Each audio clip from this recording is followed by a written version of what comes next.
Hey everyone, it's your friend and colleague Jesse Green here, and you're listening to another episode of the Savvy Dentist podcast. Today, I'm joined by someone who I've been really dying to talk to for a long time. Now, Shep Hyken is someone who is incredibly well known in the space of customer experience and customer service. He's the author of 8 best-selling books. They're featured on the New York Times bestseller list, the Wall Street Journal bestseller list. He's liaised and supported many companies whose experiences you've probably come to love and enjoy. We're talking about companies like Disney, Lexus, Four Seasons. He's kind of the man behind the scenes, making it all happen and orchestrating it. Shep, welcome to the program. It is a delight to have you here, my friend. Well, thank you very much. And I've worked with a few dental suppliers and even large dental groups over the years. Fantastic. So the good thing about that, Shep, is one of the things about this podcast is I always think about what can we learn from other industries and tap into dentistry. I think there's so much we can learn, and I'm excited to unpack all the things that you think about, how your brain works, and put that into the context of dentistry. So before we get started, Shep, I wanted to ask a question that's been kind of rattling around my brain for a little while, just in preparation for this conversation. And that is, I think if you asked anyone in business, do you think customer experience, do you think customer service is an important thing? Everyone's going to say yes, right? No one's going to say no. But the question that really comes to mind for me is, why then is a great customer experience so rare? That's a great question to start things off. This is how I start every keynote speech that I do. Our customers are smarter than ever before. They demand more than ever before. And the reason is there's rock star brands out there. And wherever you are in the world, there is some brand that is setting the benchmark for any customer, consumer, and I'll add that could be B2C, business to consumer, business to business, or B2P, business to patient, as in your practice to patient. Yeah. So what happens is when these rock star brands do a great job, the customer starts to wonder, like, why can't everybody be this good? Doesn't it seem like it's common sense of the type of experience that I'm having, yet so many don't? Now, there's a couple of things that are going on here. You're right. I think people become frustrated, but part of it is, even though companies want to do it, they don't execute it well. Number two, companies have improved, but they haven't improved enough to meet the benchmark that the general customer has as a result of these great companies saying this is what great service looks like. I look at how many people, for example, we might get into this. We ask in our annual customer support and customer experience surveys, we ask, would you rather call somebody to get help, or are you willing to do it digitally, and whether it be on a chatbot, a website?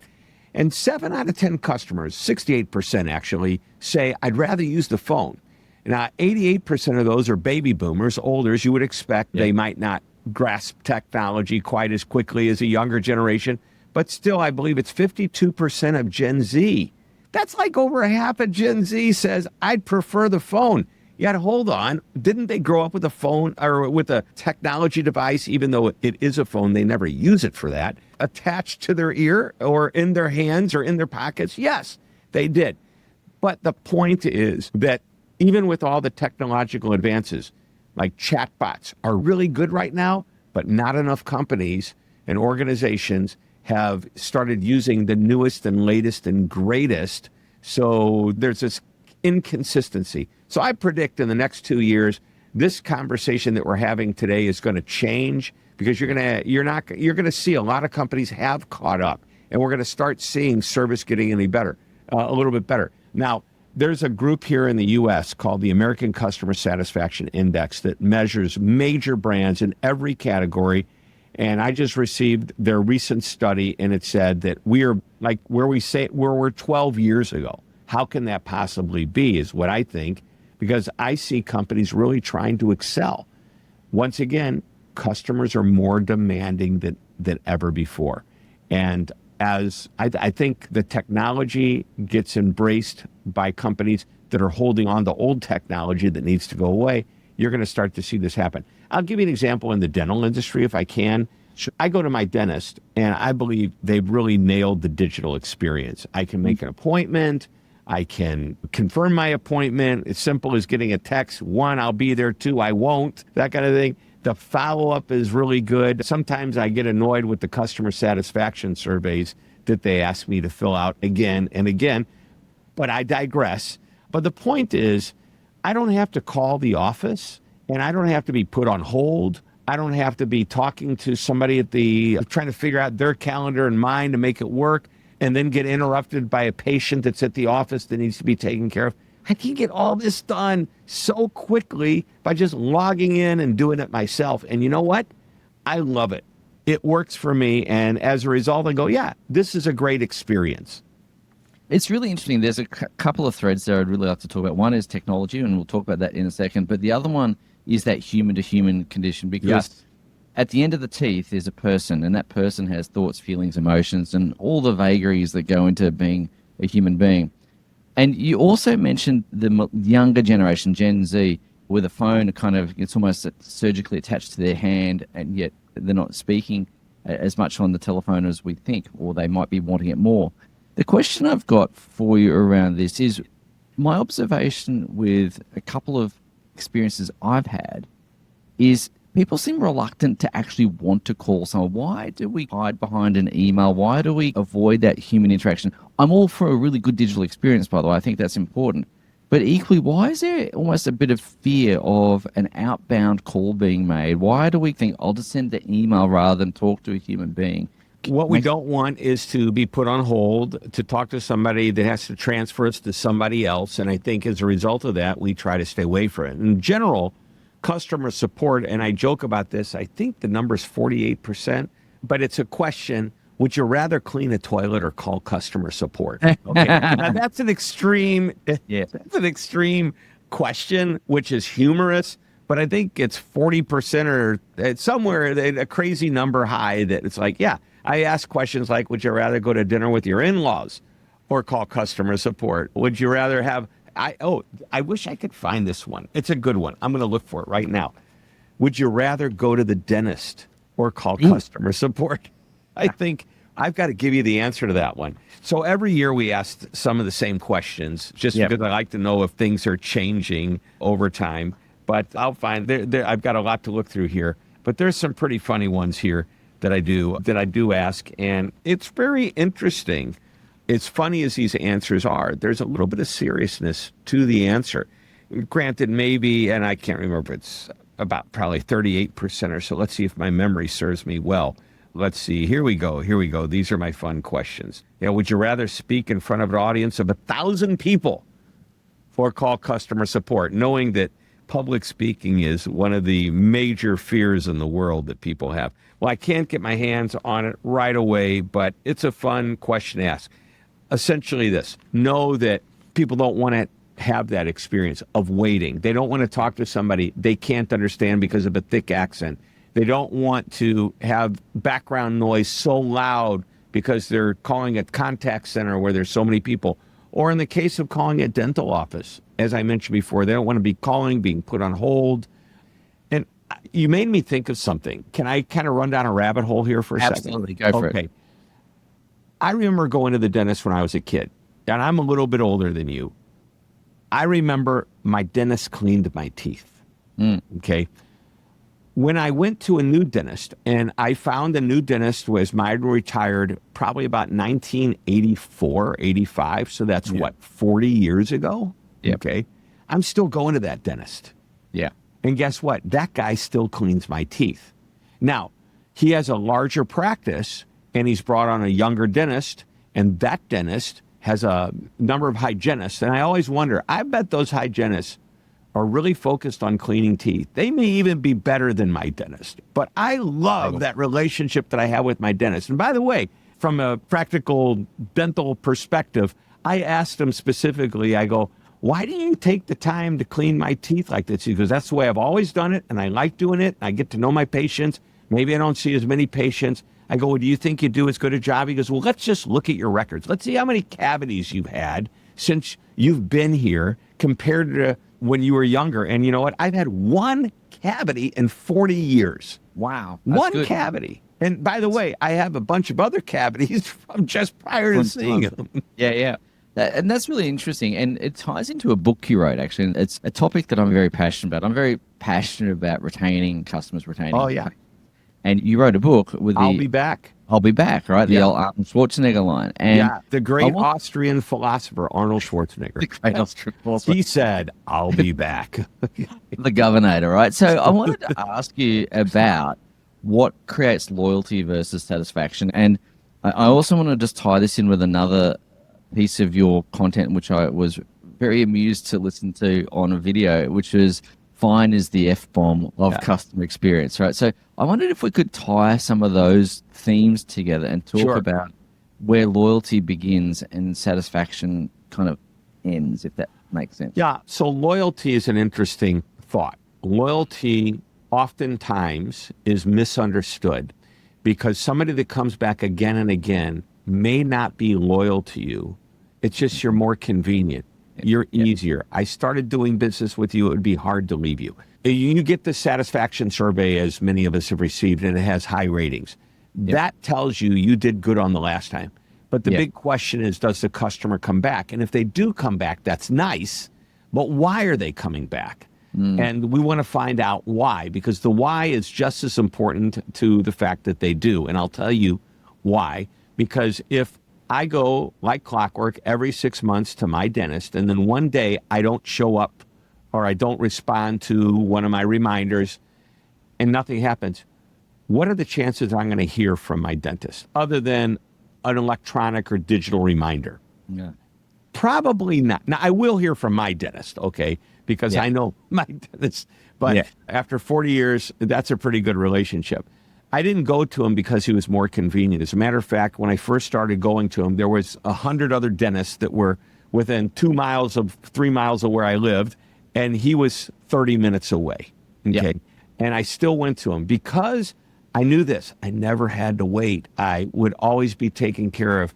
And he also gave me his home phone number and his cell phone number today, so that if I even had a problem on Christmas Day and I was in pain, I can call him. All right. But again, I digress. I'm getting away from the original question. 1 in 4 customers, actually 28% of customers in a typical business, if all you do is satisfy them, they don't come back. So when I was working with this client and he wanted to know why are they coming back, we get good ratings, and then once in a while we don't hear from them. And then we do reach out and we ask them, hey, what happened? And oftentimes what we find out, this is what he told me, is that the customer wasn't loyal to us. It was just more convenient until somebody closer came in the game. It was maybe less expensive till somebody even less expensive came into the game. So we need to understand why customers keep coming back. And oftentimes you'll find that there's an emotional connection. So when I say 28% of satisfied customers don't come back, to break it down even further, the way we define satisfactory is average. It's okay. Not great, but it's not bad. So we'll keep coming back. So here are, here's the stat. Basically, we went 1 to 5, scale of 1 to 5, where 1 is bad and 5 is great and 3 is average or satisfactory, if you will, in the middle. And we said, how likely is it you would return to a company or brand that you rated average or satisfactory? Okay. And the answer was 19% said not likely at all. And almost 9% said, I'm not coming back, period. Okay. Wow. Now, these people are satisfied. So if I go, and by the way around that, there is a solution around that, is to create some type of emotional connection. So in a dental office, we have this great opportunity. Do I love the person behind the desk? Like, I walked in the other day. I have a shoulder issue. I play ice hockey even at this old age. I probably shouldn't be doing it. I keep separating my shoulder. So I go to PT, physical therapy every once in a while. So I've gone to this one location 3 times. That's it. And I know I'm going to be going there for the next few weeks, 2 or 3 times a week. And I walk in, and the lady behind the desk says, hi, Shep, how are you doing today? Whoa, she remembered me. All of a sudden, I like this place even more. So the human-to-human connection becomes really important. If I am seeing a hygienist and I'm laying in that chair and he or she is cleaning my teeth, and I really I like this person. They're good. Maybe they're friendly. They got a pleasant personality. They're not just good at what they do. They make me feel connected. In the perfect world, let me see that one again the next time I come in. Is there a way to make that happen? One of the questions you can ask on a satisfaction survey, did you enjoy Jesse Green when he cleaned your teeth? If he's available, would you like him the next time you come in? Yeah, great question. That's a really great question, actually, because you're right. It gets to the future perspective, right? Right. Why do I want to come back? So many times customers are emotionally connected to the businesses they frequent because of somebody in the business who makes them feel great. So every single person in that office, in that practice, on that staff is a customer experience or patient experience ambassador to the practice. And we must recognize that everybody has this awesome responsibility of creating that I'll be back experience. It's really interesting, Shep, isn't it? Because you spoke about convenience for a moment, and I just want to talk about a non-dental experience for a moment, because I think we've probably all had this as well. Is, you know how you said that people may not be as loyal to you, but they're there because of convenience. Have you ever experienced a company that makes it very inconvenient for you to leave, no matter the fact that you're not entirely satisfied, and the resentment that builds up as a result of that? Does the two words cable TV, does that come to mind? Well, yeah, I was going to say phone companies. Same thing, broadband phone, because there's really not a whole lot of choices. And some truly are better than others. And hopefully I found the one that I love. Banks, very sticky to try to leave. And true, dental offices, any kind of medical office, to start over somewhere else can mean you have to fill out all that paperwork again and start the relationship. So oftentimes there's a breaking point. The rubber band snaps and it's time to move on. And customers are willing to go through the pain and effort of making this change. Now, if I'm at a cocktail party and I'm talking to a friend and somehow we start talking about how good her teeth look. And you need to find a new set of friends if that's the cocktail party. Exactly. But if I'm at that cocktail party and somebody goes, I love my dentist, here's why. And I start thinking, well, my dentist doesn't do that. All of a sudden the seed's been planted. And the next time, do I want to go or do I want to call my friend and try something new? So the reason I ask that is because I know that there are some practice owners out there who rely exclusively on convenience or pricing as a way to retain their customers. And to your point, that's all fine, but you've got to layer that with relationships. And one of the things that I talk about is that the retention of your patient is the return on relationship. It's how much time you spend with them, getting to know them as a person, not just a set of teeth, all those things. And the other thing that you spoke about, which I think is really important, and I hope our audience picked up on, was it's not just the relationship with the dentist, it's the relationship with the rest of the team as well. Yep. And for me, each of those relationships represent a thread. And when you wind those threads together, you have a rope. And a rope is much harder to cut than a single thread. And so I think if you're looking at all of those things together, your point about relationships is so important. Yeah. Again, I call it the awesome responsibility where each person needs to recognize where they are impacting that patient. And maybe they're behind the scenes, but that means they're supporting somebody or they're part of the process that does impact that patient. And you can't get away from it. Everybody needs to be on the same page. The key is typically the dentist is the boss. The dentist owns the practice. And the dentist didn't go to business school and study customer experience, but they did go to learn to be a good dentist. Call it chairside manner, if you will. It's a very important concept. Surrounding your people. And by the way, you have to define what culture you want. If all you do is cranking out clean teeth and doing fillings and doing crowns, if that's your business and you're just a factory, well, maybe you're very efficient, maybe it's convenient, maybe it works. But if you truly want to go with the long term, and I know that cosmetic dentistry has become really, really big. And if people are promoting cosmetic dentistry and working with the patient for the right reasons, not just to sell more, but to actually make this person better, happier, more confident with their smile, et cetera, I think that you start to build this trust and this dynamic, and it really is unshakable. Price becomes less relevant, not completely irrelevant, but price becomes less relevant. I will tell you that convenience trumps a lot of problems, but it will not trump you treating somebody poorly. 100%. And it's really interesting you spoke about that as well. And the whole idea is looking after people, not trying to oversell them into things that they don't need and so on. My experience as well, though, Shep, and I'm sure you've seen this as well, is if you can treat people well and if you can give them a great experience, build those relationships, develop that trust with one another, my experience is money comes anyway. It might not all come up front, but the longer you keep that patient or customer, the more they're going to spend with you anyway because they want to spend it. They trust you. They've built a relationship with you. And yes, the convenience and the pricing is still important. But at the same time, if you can hang on to those patients long enough, the money will come anyway. Yeah. I mean, I trust my dentist. I remember calling him, I cracked a molar in the back.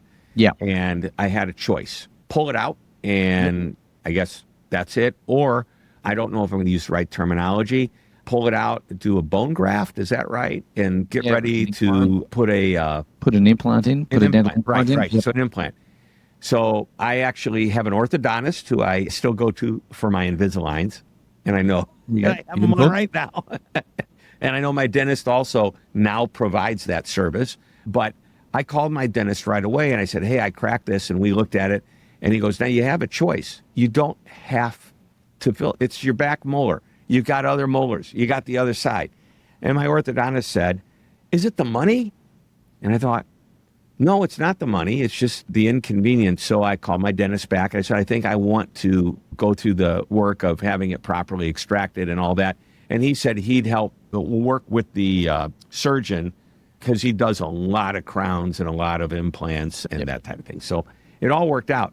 But it's interesting that he would tell me, you don't need to do this, which made me feel like, okay, he's not trying to sell me on spending what was essentially, I don't remember, several $1,000s, I'm sure, in dental work. And so, it wasn't the money. It's, do I really need to do it? He said no, but the orthodontist convinced me, look, if you lose another one on that side, now you've lost half your chewing ability. And I go, okay. And as I get older, I'm thinking, I want to be able to chew. Absolutely. You want to be able to enjoy all those things in life. I want to shift gear, if we can, to technology, because you've alluded to technology. And I just want to share with you an experience that I had a little while ago. In Australia, we celebrate Mother's Day at a different time, I think, to you guys. But when Mother's Day came around a few months ago, I wanted to take our family out to have a Mother's Day breakfast or brunch or whatever we did. And I booked us into a little restaurant around the corner. And interestingly enough, they had an AI chatbot. And Penny, the AI assistant, took my call. And Penny, the AI assistant, was amazing. It was as good a customer experience as I've had. And it was all done seamlessly by the chatbot. And speaking with Penny, I'm using the word she, of course, when us.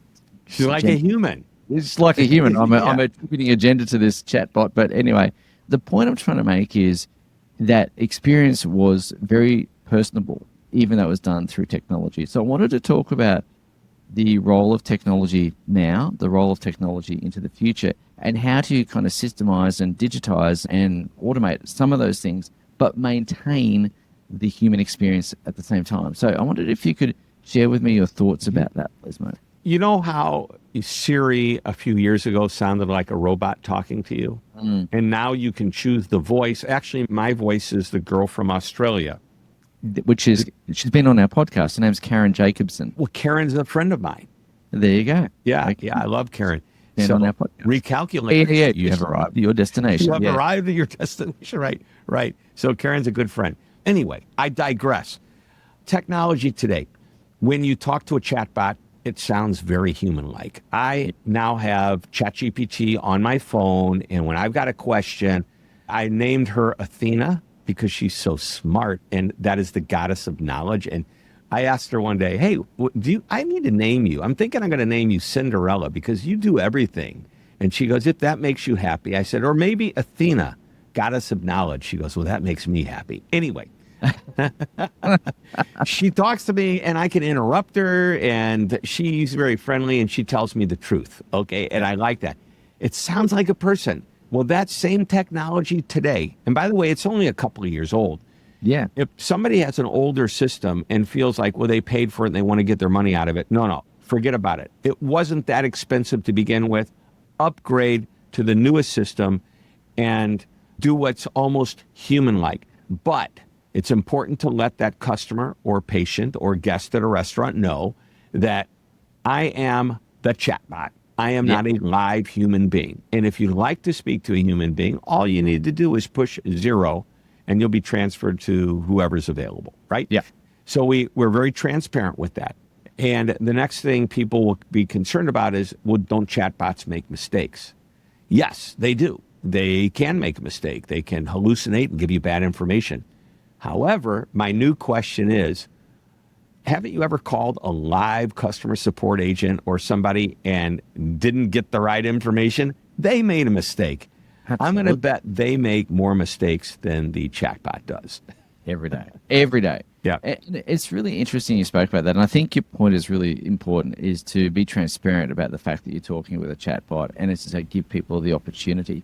I guess one of the questions in my mind from a dental perspective, the way I'm envisaging the front desk role, the reception role over the next few years, is that I think most of the telephone, the inbound calls at least, and maybe the outbound calls to a degree, will be handled by some form of chatbot with the opportunity to speak to a human. Mm-hmm. And then the people at the reception are going to be meeting and greeting the patients as they walk through the door, processing, building stronger relationships. And I think that's actually a really wonderful opportunity. And so, again, where do you see those trends going in that kind of industry? Is that what you see happening as well? Yeah, or do you see something different?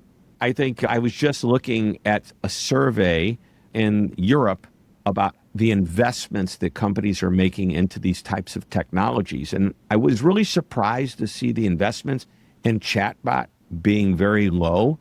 But I think that's 2 reasons. Number one, people think that companies think they already have a chatbot system.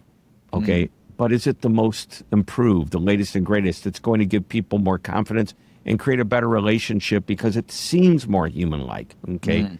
So that was one thing. Number 2, 68% of customers, at least in the US, through our surveys, they typically want to go to the phone first rather than do a digital self-service type option. Yes. 88% of the baby boomers go to the phone first, where only 52% of Gen Z prefer the phone. So that tells you, the younger generation's more open to it. There's also an interesting stat we found that I believe it's 30 some odd percent said, even though I prefer the phone, if you don't offer me the self-service option, I don't want to do business with you. I want to be doing business with somebody that will give me that quick response when I need it versus having to make a call, or somebody that's at least technologically up to date that will do it. So I'm seeing the future is this. We're going to see, and by the way, very inexpensive to have a chatbot. Virtually any small business, definitely large business, but small business can afford it. 10 years ago, this technology would have cost tens of thousands of dollars to do. Now we're talking tens of dollars every month versus what could have been $10,000 a month to subscribe to this type of service. So take advantage of that, recognize it, test it over and over again before you release it to the general population, of your patients.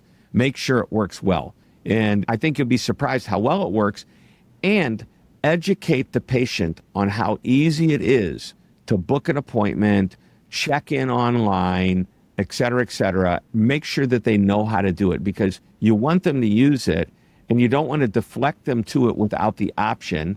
So the next time a patient calls and says, I want to make an appointment, make the appointment and say, by the way, you can do this online. Have you tried it?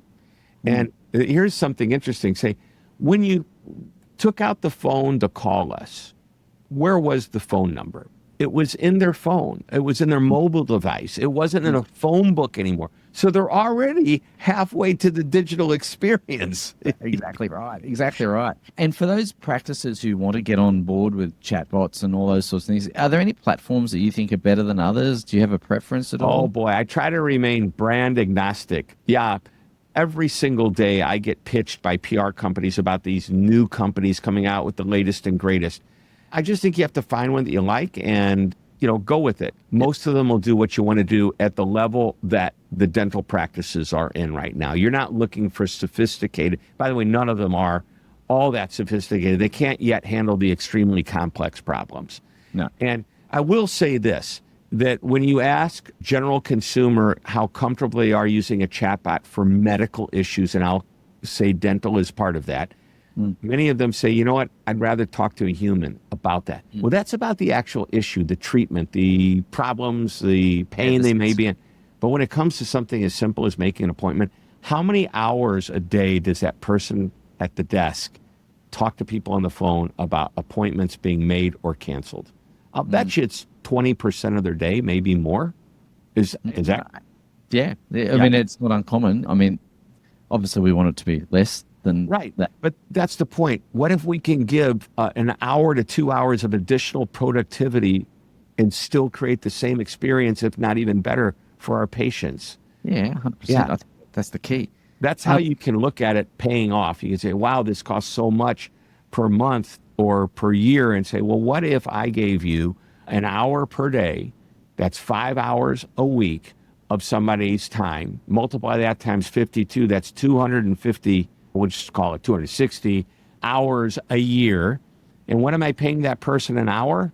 $30, $40. When you start to look at it, maybe implementing a digital technology like a chatbot to make appointments is pretty inexpensive compared to the cost of the lack of productivity. I think so. I think it actually makes perfect sense. And I think in the next 18 months, 2 years, as you said earlier, I think we're going to be having very different conversations than we are now. I think it's going to be mainstream and just people are doing it. They will have adopted it.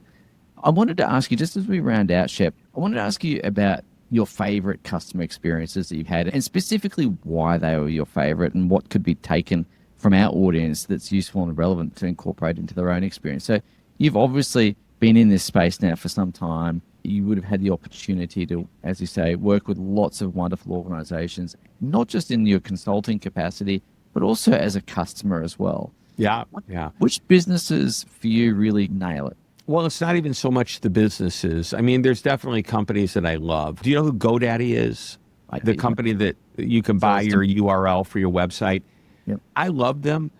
They used to be like really reasonable. And by the way, they're still very competitively priced. They're not the lowest price. Every time I have a question or an issue, I call, and I don't think I've ever had to wait more than a minute or two.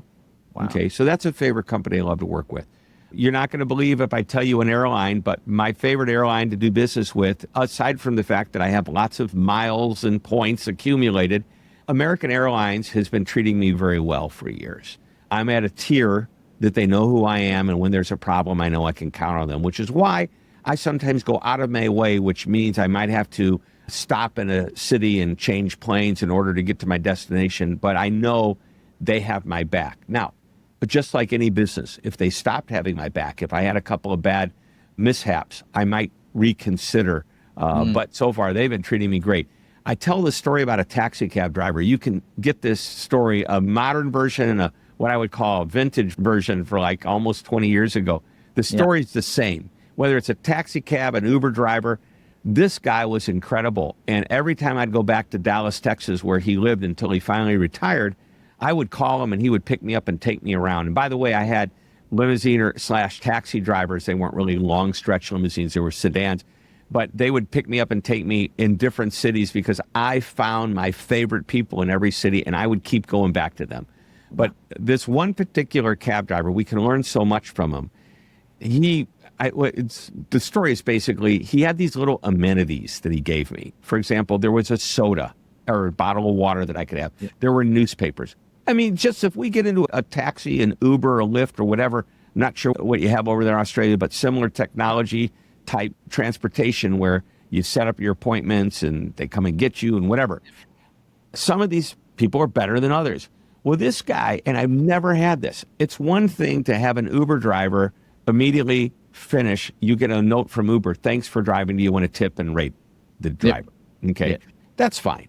But I received a handwritten thank you note from my taxi cab driver many years ago. I have it hanging on my wall in my other office over here in the main area where the team sits, because I want everybody to remember how important and powerful appreciation is. Yeah. And I'm going to tell you, Jesse, when we get off the phone, I'm going to send you a short little email that says, thanks for having me on your show. It's a lot easier to send me an email than to mail you something you might not get for 2.5 months. Australia Post would probably take longer than that, I can tell you. That's okay. So, sometimes I send a short little video as a thank you. People love to be appreciated. And I remember that experience and receiving this note going, wow. And then every Christmas, he would send me a Christmas card. My friend, Dr. Jim Rohde, he's now a retired dentist. Do you know who the Rohdes are? No. They're very well known here in the U.S. They had a company called, I believe, Smart Practice. Okay. Jim used to talk about, he used to have these really clever cards. They were fun cards, kind of cartoonish. And he'd send it on the anniversary of when it's time to get your teeth cleaned again. Here's the half anniversary. Here's the holiday card. Here's the birthday card. He had all these fun cards, and he called it event marketing. And he built up an incredible practice of loyal patients.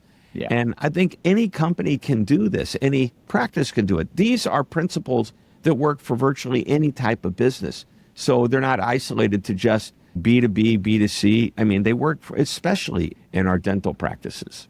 I think that's amazing. And again, I think it goes back to those small little human touches make such a big difference. I think that they really do resonate, and they create, as you say, that relationship, that connection, and that connection is what keeps people coming back again and again. Shep, I wanted to say thank you so much for your time today. You've been, as expected, a wonderful guest. Everything I've seen your work, read of your work, everyone raves about it, and I'm delighted that you've made the time to come and talk to us here, and I'm enormously grateful. It's my pleasure. I love doing this. As you can tell, I'm passionate about what we do. Absolutely, and it shines through, and I think it's really important work as well, Shep. So I wanted to say thank you for the work that you do, not just for our audience, but for the broader audiences that you interact with, because I really believe it changes lives. It changes the lives of the consumer, but it changes the lives of the business owner as well. And thank you for all that you do. I'm very appreciative. Well, my pleasure. Thank you, Jesse. All right, Shep. Well, have a great day, mate, or great evening, I should say, over in St. Louis. Yeah, and it's evening here. It's morning there. So, yeah. All right, my friend. Thank you once again, and I look forward to connecting with you soon. All right. Can't wait. Thank you. Hey, everyone. It's Jesse here. I hope you enjoyed that episode of the podcast. If you're looking for some more tools, some more insights, some more inspiration to help you create a practice that you love, as well as a life that you love, well, head across to savvydentist.com and check out all the goodies that we have there waiting for you right now.